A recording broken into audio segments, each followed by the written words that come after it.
Welcome everybody to another episode of Fortify Live, and I have a special guest. Her name is Hilary, but first I want to ask you, do you think that communication is a one-size-fits-all? I know a lot of experts, authors, trainers, and consultants that do communication programs, and they have the same philosophies all the time. But one of the things I've learned from our next guest, who's also been a consultant for my agency, from Hilary Blair. First of all, let's welcome Hilary to the show. Hilary Blair, the CEO of Articulate, Real&Clear. Welcome to today's episode. Thank you. Looking forward to diving in and pulling things apart, going into the engine and pulling out things. Yeah. All right. So for those of you, this is live. We're live on LinkedIn, Facebook, and YouTube, and a couple other places. And then, of course, this is also a podcast for the Business Growth Show. And so if you're listening to this podcast, it's Hilary Blair, and it's Articulate RC. So ARTICULATE, Articulate RC, like Real&Clear.com. All right, Hilary, let's jump right into it. What is this one size fits all communication problem that organizations have, and what makes what you do different? People are trying to be efficient, which totally makes sense, right? Efficiency with processes, that's how we then up our profits. The problem is people aren't designed that way. And we know that. We hire people for their individuality, and then they get pushed into the system, and we start codifying and wearing off those sharp and pointy parts in order for them to fit into the system and work more efficiently with whatever program it is. Also, so if we lose that individuality, that's one thing. We end up with culture problems. We end up with people quitting. We end up with the people aren't even who we hired before. In addition to that, we tend to have people concerned more about tools than how people are actually using the tools. Not everyone, of course, right? But that efficiency shows up as, okay, that tool didn't work. We're going to come up with a new one. The example I often use is around feedback. We have these feedback models. It doesn't matter what model you use. It matters how you use it. I'm not a chef because I have a cool knife. I'm a chef because I learned how to use a knife. And a really good chef could even use the terrible knives in my drawer. So that's what fascinates me, is how do we individualize it? So, the listeners on this show are franchise brands, individuals, small business owners, executives, and so forth.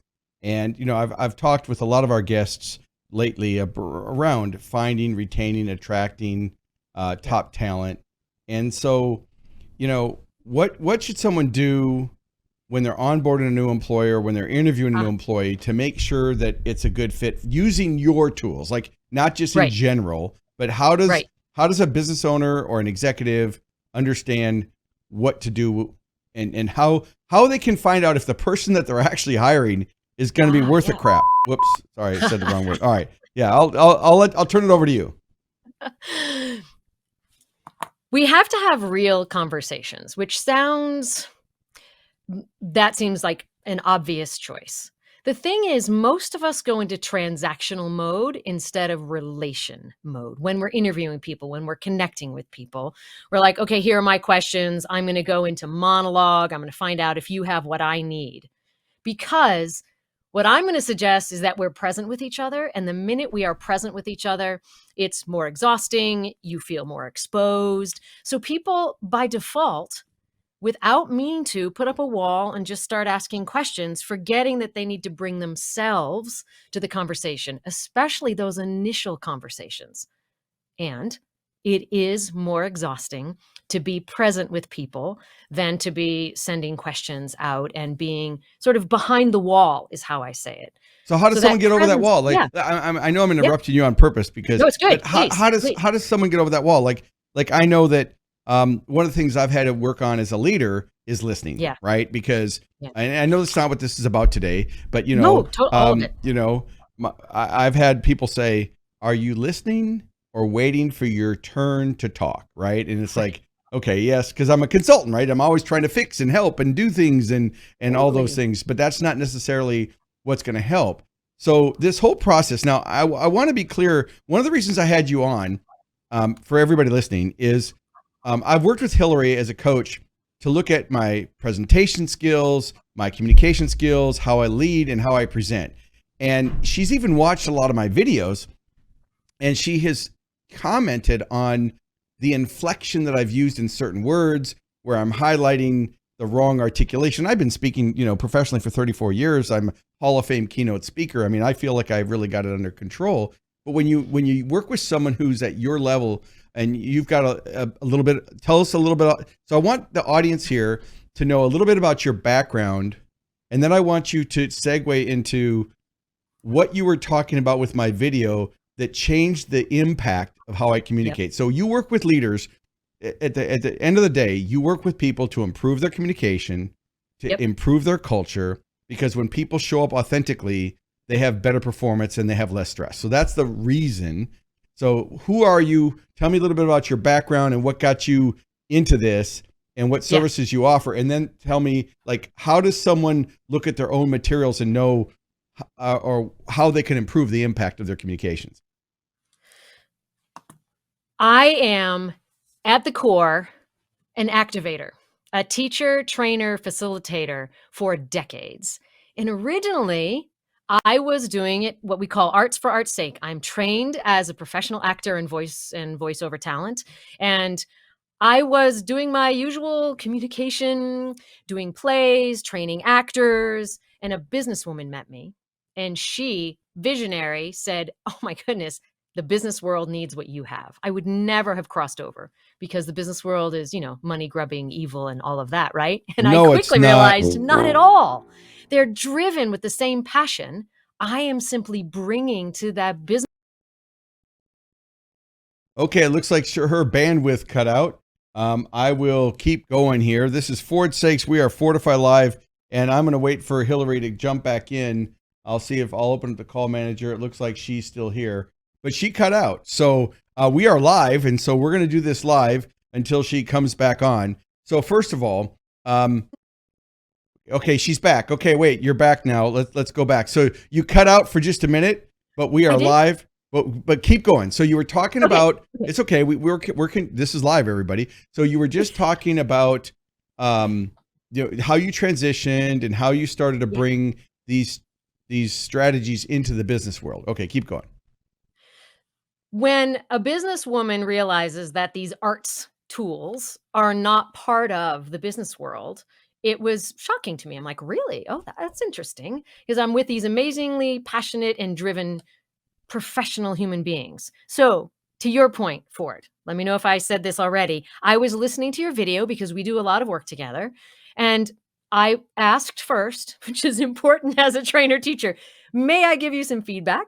And I always say, you can say no, always, right? And you can always stop me partway. Yes. And so Ford said, yes. I was listening to his video, which is a lot of it's great, but then it became this canned idea, and this connection was really that kind of DJ-esque feeling. That's a rhythm. I'd said it so many times that it became more rote and not authentic as it should be. Yeah. And we have an idea of what to emphasize versus being on our instincts. We so often get off of what works because we let our head get in the way. And so if you look at a script and you think what you're supposed to emphasize, it's often to say this, without training, you often hit the wrong thing. And we hit the word "and," we hit the modifier before the item, and we're completely throwing off the important information for the listener. And not only that, we're also losing them because it sounds fake and red. And if people say, how can I not sound red? I'm saying the same thing over and over again. You can't say that to a professional actor. They say the same thing over and over again, and they have to sound real. So for you, Ford, it was giving you the specifics that were derailing you.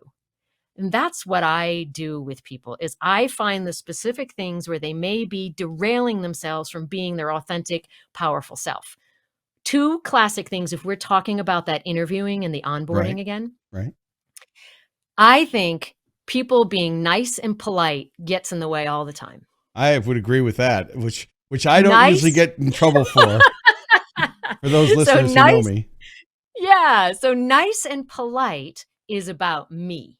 It's about the speaker.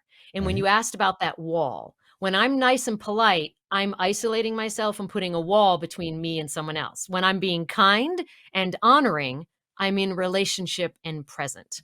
It's not as comfortable. It's more exhausting. So if you're talking to me and I have, a piece of food right here or whatever, this is Right. a silly example, piece of food, to be polite, you would not tell me, I would tell right? you. Of course. That would okay, good. Thanks. So that would be good. So people are like, "Oh, I don't want to say anything." So I keep safe for myself. If I'm being kind, I figure out a way of letting you know to get that off your face. And that happens in all areas of our communication in the workspace.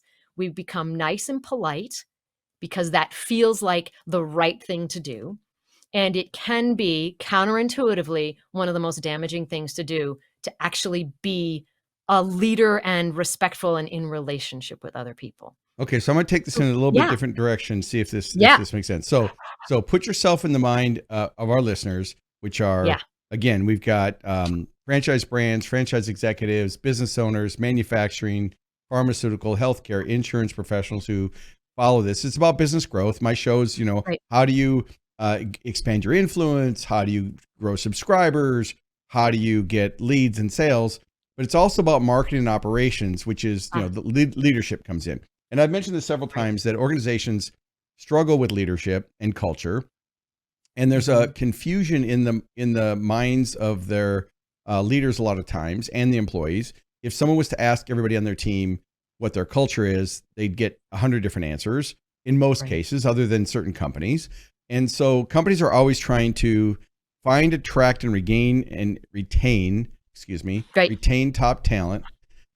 And they struggle between leadership, management, team building, communication, change, and then of course culture. Now I've mentioned this probably on multiple episodes. So if you're a listener of the Business Growth Show, yes, that's a little bit repetitive, but it's a big enough problem that it's worth repeating. So what I'm looking at, because you are really the as the CEO of Articulate RC, Real&Clear, you specialize in the communication part. And when you and I have talked, you've said a lot of people think it's communication, but really communication is your culture. So how your culture communicates is essential. So what I want to know is, and you can go into training mode if you want, but I want to give some tangible takeaways for the listeners. Where do they start to improve their communication? And what are some tangible action steps that they can actually walk away with from today's episode that can help them be more conscious of their leadership style, their communication style, or whatever you want to cover that's in your core competency that you could give our listeners as a takeaway? Does that make sense? So I'm just going to turn it over to you and let you go. So go ahead. You have the floor. I'm going to mention to you, Ford, that you do listen, because that idea that communication is what builds culture. And when you suggest that you're going to have different people respond differently about what culture is in a company, yes, we have a whole group of individuals and they see the company differently. That doesn't mean that we're failing if I respond to a different element in the culture than someone else does. So I want to make sure, unless we're going to give people the exact words of what the culture should be, if we give the exact words, then we're going to say we all have the same culture. Our culture is this. Okay. So the individuality, I am going to keep bringing that in. I want to talk about listening. For a tool that's about listening that is super helpful, two things. One is when you are, Ford, feeling like you want to respond, and any of our listeners, and you want to respond, check in with your actual physical being. Is your tongue shoved to the roof of your mouth? Is it ready, poised to answer, or is it dropped to the bottom of your mouth? So one of the most important things when listening is to be aware of your tongue placement, which sounds weird. Where should it be? Down or up? Down or up? It should you. Quote unquote, Down. should works down. Yeah, relaxed. Okay. Yep. Okay, got it. Okay, keep going. And with your lips slightly parted, not like some weird, thing. You don't have to have it all like total slack jaw, but your lips slightly parted so that you are relaxed and truly listening. Now, the next one is, yes, so don't purse your lips. You got to have your mouth slightly open, because the minute you purse your lips, you're ready to respond. All right. Which, when I want to go back to the fact that you said, you're a problem solver, you're always there. Of course you are. We can't change who you are. We want to add and adapt your listening to who you are. So how do you listen as a problem solver? We can't change that. We don't want to. That's your superpower. So you recognizing that you go to the problem solving. So we've got your tongue dropped and maybe your lips Right. parted so that you can Right. actually listen. You can also say, hey, you may see me jumping away. I go to problem solving mode often. I will be coming back and connecting with you. You can also, this is all transparency, which means if we talk about self-aware, people are often not self-aware or not claiming that they know. Instead of saying that you have to focus and figure out how to be the total focused Sure. listener, how to be Ford, the listener who jumps around. All right, I'm back. I left for a moment. I'm back. Repeat that. Or I'm going to be writing things down because I have ideas coming to me. How do we work with who you are? Then the other one is when you have disappeared and maybe the situation isn't correct for being transparent, which is a major trust builder, you can inhale through your nose. Now, I'm not saying sniff. This is an old actor trick. I don't like trick. It's an old actor technique. I'm on stage. I'm in the middle of a scene. And it's in a major scene. I'm on my 7th show of the week. And I have decided, I can't remember if I need milk on the way home. Do I need milk or do I need to stop? I think I need milk. So I have left and I'm in the middle of a scene. What we do is you simply inhale through the nose because we don't use that sense very often. And it brings you right back to the present moment because we will disappear. And if you can inhale, you can't sniff. Sniff's creepy, right? You're not Right. gonna, Right. Right. We're not going to do that, right? So not the sniff, but just inhaling through the nose will bring you back to the moment. So those are physiological tools that help you be your authentic self in the relationship, which is super, super important. As far as self-awareness goes, I want to come back to that because I think we talk about it a lot. And I think if we invite people to be self-aware, and we don't give them the tools to then connect or own that they aren't connected, like I just gave you, Ford, then we become self-conscious and we put up a wall. If I'm self-aware and go, wow, I'm not connecting with Ford. Let me see. I want to choose some. I reach for my Right. tools to use in my way. I'm going to ask a question. I'm going to inhale. I'm going to figure out another element that I can connect with for them. If I'm not pulling my tools of communication and all I do is go, oh man, I'm screwing this up. And then I become self-conscious, wall goes up. We want people to remain, even in the messiness, self-aware enough to remain present. Not self-involved. Self-involved is another version of it. So that's my little soapbox came up because I feel like, and I'm standing on it about self-awareness because I feel like that is a very misunderstood concept. And I don't think we're good at it because I don't think we're taught that we need to be in the messiness of communication and remain present with each other versus disappearing and being correct, right? Perfection. I We want to agree. have connection over perfection. Correction over perfect. Okay. So one of the things that I've worked really hard on, when computers came out, and I'm old enough to remember when that happened, and and then the email, and then social media, and now we've got the diverse workforce and different generations in the marketplace, and we've got hybrid relationships, and we're on Zoom and other platforms and other mediums. One thing that I have done is I've taught my whole team Windows D. If you're on a Windows command, Windows D, the Windows button in D minimizes all of your programs because, as staff members, I would see people communicating with each other and they're doing two different things at the same time. They're checking their phone, they're checking their email, they're on their computer. So Windows D is a command that everybody in our office knows. If they come in here, I need to be present. And so I really work hard to, just like even on a live event like this, and I'm looking into the camera. Yeah, I've got bunch of different monitors going on and a bunch of different cameras, but I want to stay present and look into the camera to be here for this live show because it's so important, right? And so one of the things I've done is make sure that people put their phones down. They don't bring them into meetings. They take off their Apple Watch or they mute it, because how many times have we been in a meeting and now their Apple Watch or whatever their device is goes off? And so we have all these intrusions that we've allowed to interrupt our normal communication. So on top of just the challenges of communicating in general, the different personality styles and the different language patterns and all the different things, now we've got all the technology interrupting us constantly. Yep. And so, my takeaway is just this, for the next week, everybody who's watching this or listening on the podcast, are you really being present? Are you being present with your family? Are you being present with the people you're at lunch with? Are you being present with the people you're meeting with? And are you really engaged? And I don't mean you have to spend more time. I mean, I have a short patience level. I mean, if it's not going the way I want, I'm going to say something, and that's just my style. It doesn't make me right. My first marriage proved it. All communication styles are not the same. So we'll be very clear on that. But I do think that being present is a universal tactic that people could really improve their communication if they actually are present. And I use as a consultant, I use active listening skills a lot, because if I'm working with a meeting planner and they're talking about their conference, I want to know what their top challenges are in their language, because how I think their problem is, I mean, I specialize in local marketing and helping people dominate their local market and get sales, but they may not call it that. They may call it business growth or the customer experience or the journey or, something different. So being present, being active, eye contact, rate of speech. I use a program called Udly, udly.ai, YOODL. I'll put it in as a Chiron here in a minute when I switch screens.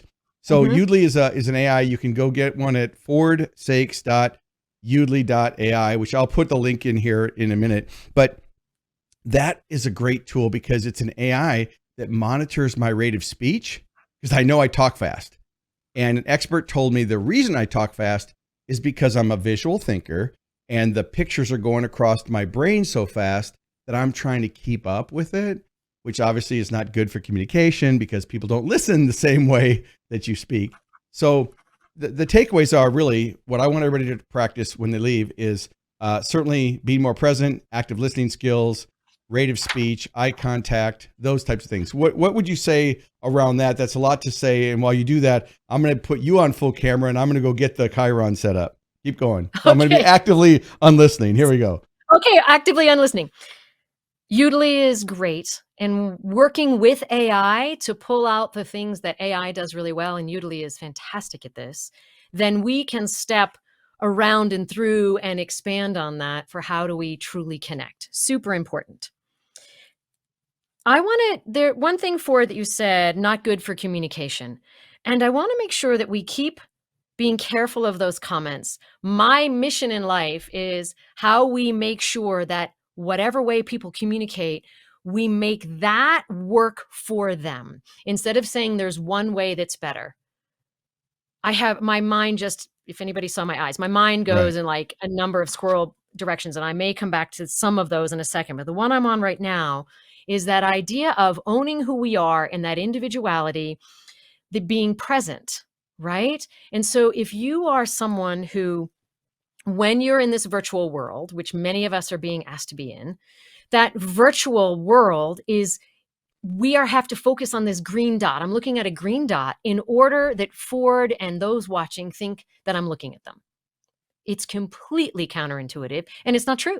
I'm not looking at him. I'm looking at a green dot. I can't even see sort of Ford's face, right? Trained as an actor. So I've been trained to look at cameras for a long time. Still awkward. And in the virtual world, people will say, yeah, but it feels weird. Yeah. It's about the other, not you. If me looking at the green dot means that Ford feels like I'm connecting with him, then I have to figure out what that is to be present with him. How do I go? Yeah, only awkward is what we say, right? We're talking a lot about I'm confident, I'm not necessarily comfortable, and I can own that awkward situation. So dip and dot, we say dip and dot because I like dip and dot at the baseball game. So we look at the dot and then we dip down and look at you. We look at the dot. So dip and dot. Go back and forth in order to be present and play with it. The other thing, Ford, is you're saying having everybody turn off all of their gadgets. When I'm in a room, in a meeting, like not on live events, but like if this is, I'm on StreamYard. I use StreamYard. And so my camera's here, but your picture's down here. So I'm dip-dotting, but I'm looking at the camera. So go ahead. So be present. So I want you to know, even virtually, we may need to turn things off. Here's the thing. Any rules where we're told we can't do something, the seventh grader in most of us rebels and either goes there or is a rule follower like me. And then if I make a mistake, then I'm like, well, I screwed up. I can't come back. So what we want to make sure is you create a culture where we're trying to be present and trying to be connected, because presence is about relationship. That's what being present means. It means being in relationship, not going to monologue, not cutting off. And therefore, if I say to you, Ford, hey, I want you to listen as best you can. I want you to close as many gadgets as you can. Maybe you have a child that may be a phone call coming in from school. What do we know? If you disappear, please come back. When we allow for the fluidity of this odd new world, people tend to be able to come back and leave again and not feel as caught. And most of us feeling caught will want to rebel against it. So creating an environment where we say best practice, we have everything turned off and we're here. Or how about this? For the next 15 minutes, let's all stay totally focused. Then we'll check our gadgets. So as far as being present goes and creating rules that work, we have to work within the confines of what's shifting and changing. This world also for virtual Right. and going back between virtual, hybrid, and in person. Right. Anything in my environment is going to pull my attention more than staring at a green dot. I'm a human being, right? So that idea of trying to be fully here, yes, we can focus. Yes, I'm an actor. I'm taught to look at camera. And if we are in a reality check with ourselves, this world is more intriguing because I have spidey sense. Whether you are into the superheroes or the creatures, either way, the idea is that human beings, we can feel what's around us. Yes. And now you're handing me this picture of Ford, and I'm supposed to be connected to him. And I then dump all of my spidey sense onto the visual. And I interpret everything that Ford does as connected to what I did. I wouldn't do that if I were in the room with him. If I were in the room with you, Ford, I would know that someone walked by or a Right. sound Right. happened or whatever it might be. And we would even be in the same time. Like we're not even at the same time because of the virtual world, right? There's a little bit of Sure. that hesitancy behind things. The reason that matters in onboarding people and connecting is that we have to recognize when we move between being in person, hybrid, and virtual so that we understand it's like a fiddle and a violin. We play instruments differently. I have to be careful that I am not putting too much value on what I'm seeing, because that's saying that everything's visual. And we are trained for drama in the box. We watch movies, we watch news, we watch TV shows. So we put all this story. We think that we are being given the story as we are when we watch all of those entertainment elements for this Right. box.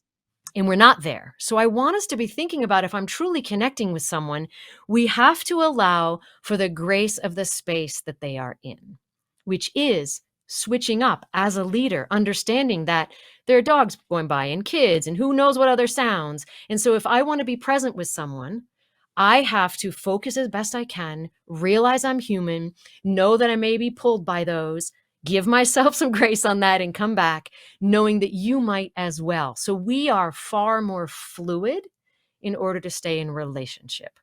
We want to create rules that cause static, which causes in it's a static Right. energy, and then it cracks. And if you are in person and you haven't been in person much, that energy coming at you, you might even block it because it's too much spidey sense coming at you. And you're like, whoa, there's a lot of that human being right there. So you got to practice that. And then you have the hybrid world, which is really, I would love to say it's the best of both worlds. I don't know. I've been teaching virtual for over 10 years, long before the pandemic. Sure. I'm a voiceover actor. So I've been teaching how do we remain present? How do we invite people into conversations?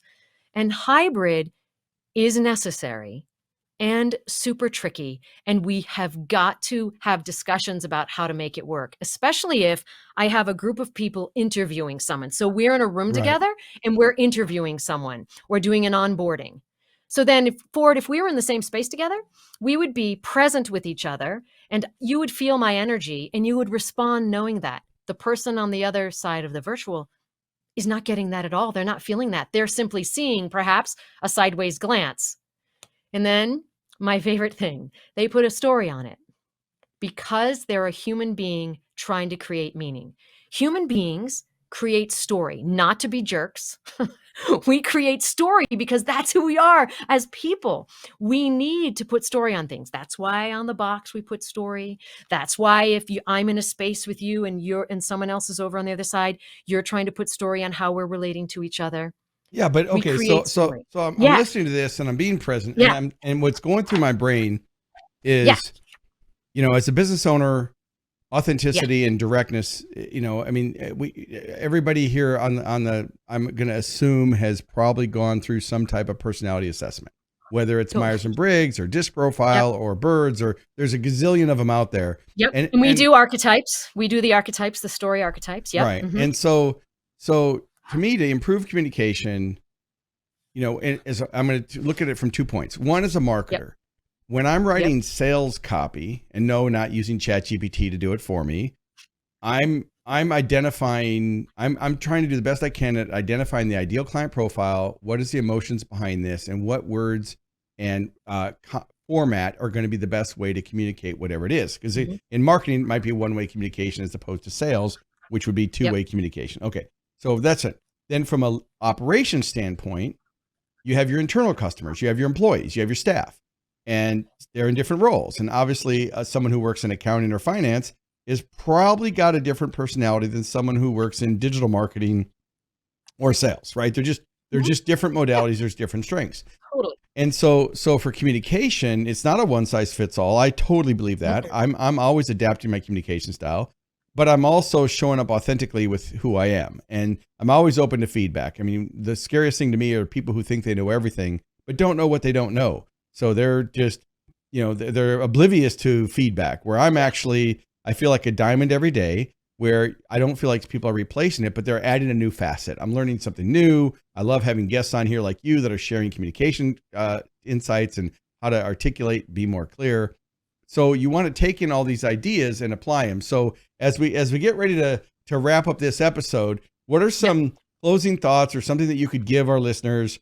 Where should they go on their first step? So first of all, for those on this, before I'll let you think about your answer, I put up on the screen Ford Saeks.udly.ai. So it's FORDSAEKS.YOODLI.ai. Udly. It's a free account. There's nothing to buy, everybody. There's no upsell. You can just go there. And if you want to check that tool out, you can use it on Zoom. You can upload videos and you can check that out later. All right. So back to the closing thoughts here. We know there's a lot of differences of people in different roles and responsibilities and their diverse listeners. I want them to think about taking action this today and this week. Give a couple action steps that they can use to improve and how they can communicate more clearly. I'll turn it over to you. Yeah.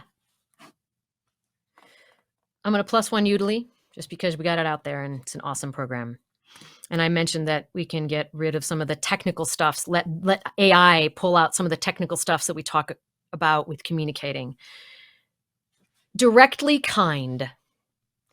I am going to suggest that one of the biggest mistakes I run into in working with powerful leaders and in leaders in all situations is they try to shrink themselves, minimize themselves. They shrink their body, they sit back, they change their voice. The number one thing that I invite you to do is to take up space and invite people into it instead of, so that's when you're interviewing, that's when you're onboarding, that's when you think someone is feeling intimidated by you. The thing that if people are feeling intimidated by you and you yourself, then they were correct because you're trying to make yourself smaller. And that to them usually lands as you don't think they can handle you. So I want us to shift 180 degrees. And if you are a powerful leader and you have lots of energy and you're vivacious, own that and invite people into that, even quiet people, even newer people, younger people, all the things that seem to shrink it. And I keep finding people who are backing off, and backing off often comes across as arrogant. Backing off comes across, it's the opposite. It lands the opposite. If someone backs off to give voice, to give someone else the space to speak, it does the opposite. almost always. If you stay present, and Ford, you do this really well, you stay present and invite people into your space and energy. So for me, that is one of the number one things I find with leaders is they are making the opposite choice. And they're trying to be nice and back off and be nice instead of kind, which means direct. You can be kindly direct. So kindly direct. Yeah. Okay, Yeah. that'll be it. Kindly So direct. I'm going to practice kindly direct. Now, I did have some comments that came in, so we'll see if we have Okay. any. So we have Robert who says, I can't pronounce that. So Spidey sense. I got that part. Oh, Spidey sense. Yeah. So Spidey sense. and Chad says, I picked a bunch of ideas. Great episode. Thank you, Chad, for being here. Robert also uses Udly, so that's good. And then we have Great. Devin who says, it's important to be present and get a distraction so you can purposely pay attention. So yes, Devin, I would have to agree with you. Totally. And then we have, if there's issues with your video quality, hang tight. We'll upload a quality version of the episode later. This is from Alex. So, okay, Alex, you're sitting in my room. Say hi, Alex. So he's in the background here. So from Prime Concepts, he produces the show. So he just had that comment to let people know. And then Greg says, it's definitely important to be present, devoted to whatever you're doing. So that's good. Let's see if we have any other comments. Tammy says, Robert, that's great. So I wasn't looking at the comments, everybody. Oh, Marilyn is here. So Marilyn, really, Marilyn, that's it from Paris. She's writing, saying hi, Ford. So I think you know Marilyn. She's a Hall of Fame keynote speaker and leader in communication and culture too. All right. So Hilary, thank you so much for being here. Just to let everybody know, we do go live on Fortify Wednesdays, 11 a.m. Central on 3 different platforms. And today's guest has been Hilary Blair. She's done a great job of giving us, I'm going to have to go back and listen to it again, because even though I was producing the show, I'm also thinking about what I need to do and clicking buttons. Like I'm looking for my hold music right now. Okay. We got the music here. So any closing thoughts, and then I'll play the music and we'll end the broadcast. But, thank you for being a guest. I want to say thank you first. Yeah. I know I kind of asked you some closing thoughts. So you said, what was the professionally kind? What did you say? Yeah, directly. You can be directly kind. Directly kind. And they can check you out online at articulaterc.com. Any closing thoughts? Anything else for this episode? Don't shrink yourself in order to take what does that mean though? Like I don't know what that means. Like I'm know what that means? Hey, it's my show. I can keep the damn thing. Oops. I can keep the show going. So I want to understand that, because, you know, I'm a force to be reckoned with. Yeah. I mean, I have this belief that I control my own environment. My environment doesn't control me. I'm, you know, on the disc profile, I'm a high D dominant and high I, which of course is no secret to anybody who's watched my show. I always show up who I am, but I am conscious of my energy in most cases. Sometimes I'm not, but most of the time I am conscious to morph and adapt more to the environment and to bring it down a few notches, as to not propel somebody away from the conversation. Is that so? Because I don't want to just come in like a bull in a china shop. Because like I've got a new employee. She's sitting outside this office right now. I just hired a new digital marketing person. You know, I'm on my best behavior. My whole team was like, "You need to behave this week. You need to behave." And I'm like, "All right, I'm behaving." But you know, it's day 3. She'll get over it. All right. So you're mentioning two different things. One is you're in monologue mode, you're in transactional mode, showing up as your full self and just coming full bore. That is different than showing up as your full self, being present, remaining like physically forward and connected, and leaving space and inviting the other person in. I really mean that you are in dialogue, you are in relationship versus monologuing. You get to do both. Now, what happens for you is you go into your head. And when you go into your head, you still stay fully present, which can come as a wall of energy that's not having space for them. I would invite you, in order to take up that space and be who you are, I'm in my head. You need to be transparently inviting us into what's happening with you. Hold on. I'm going in my head right now. I'm thinking about that. If you let us know what's happening, that transparency builds trust.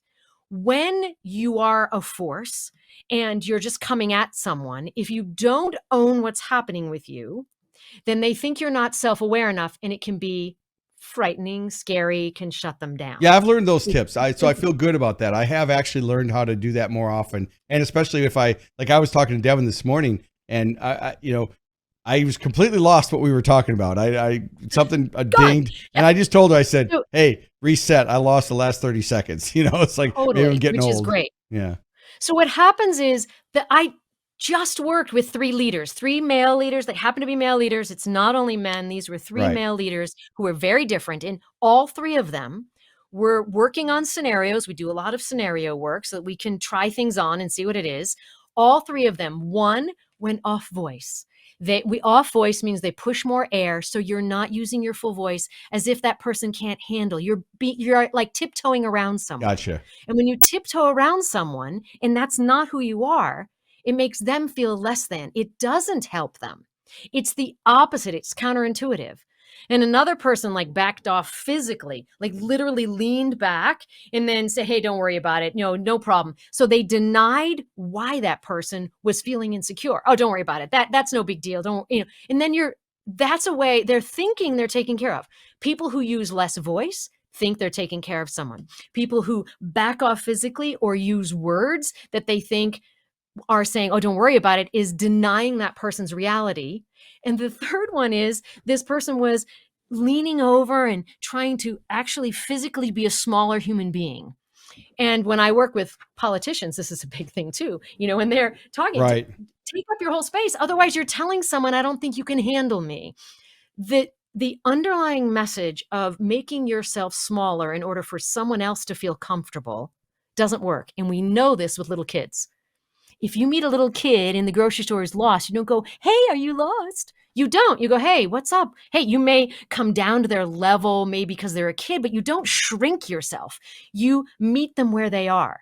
And I have had really powerful leaders be given information that has them denying who they are, and then they're giving mixed messages to their people. And then it's like putting toothpaste back on the tube. It starts poking out other ways. Right. And then they aren't themselves. And then they hurt people at other areas. Well, with that, that is so helpful. I'm going to go back and watch this one again and take some more notes, because I was listening to the recording as we're broadcasting this. All right. So Hilary, thank you so much for joining us on Fortify Live. Again, everybody, we go live Wednesdays at 11 a.m. Central. All right, everybody, that's it for today's episode. I'll see you on the next episode. Bye for now.